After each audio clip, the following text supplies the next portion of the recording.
গত সপ্তাহে একজন ভাই আমার কাছে জানতে চেয়েছেন যে রমজান মাস অমুক তারিখ থেকে শুরু হবে, এই খবরটা যে পৌঁছায় দিবে সবার আগে, একজনের কাছে একজনে যে পৌঁছায় দিবে, আল্লাহ পাক তার গুনাহ মাফ করে দিবে।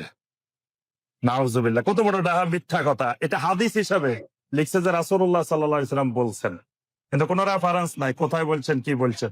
এরকম ফেসবুকে দেখবেন অনেক মিথ্যা জাল হাদিস, মিথ্যা কথা এরকম প্রচার করা হয়, এবং এটা ভয়ঙ্কর গুনাহ। যারা এটা প্রচার করবেন, লাইক দিবেন, শেয়ার করবেন, বড় ধরনের গুনাহগার হবেন। যতজনের কাছে এই মিথ্যাটা পৌঁছবে, এটার গুনাহগার আপনিও হবেন। এজন্য কোনো হাদিস লাইক দেওয়ার আগে, শেয়ার দেওয়ার আগে যাচাই করে নিবেন হাদিসটা সহি কিনা। খালি পাইছেন আর শেয়ার করে দিলেন, এরকম করা যাবে না।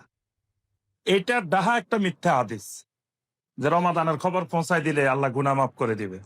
তা আমার কাছে জানতে চেয়েছেন এটা এই সহি কিনা।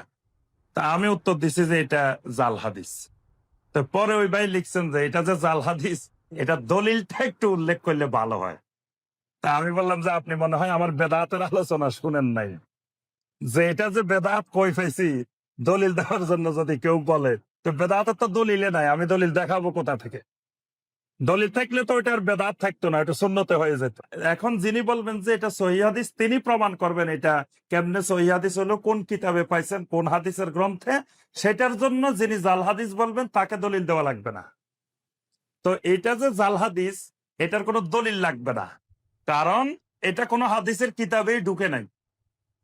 এটা যদি কোনো হাদিসের কিতাবে সনদ সহকারে ঢুকে যেত, তারপরে ওই হাদিসটাকে জাল সাব্যস্ত করতে হলে দলিল প্রমাণ লাগবে। কিন্তু যেটা কোনো হাদিসের কিতাবেই এখনো ঢুকতে পারে নাই, হাদিসের কিতাবে ঢুকে নাই, ওইটাকে জাল বলার জন্য কোনো দলিল লাগবে না। এটা মানে বিনা দলিলে, বিনা যুক্তিতে, বিনা ইখতিলাফে এটা জাল হাদিস। মানে এই ব্যাপারে পৃথিবীর কোনো মুহাদ্দিস, কোনো আলেম বলতে পারবে না যে এটা সহিহ, কারণ এটা হাদিসের কিতাবেই এখনো ঢুকে নাই।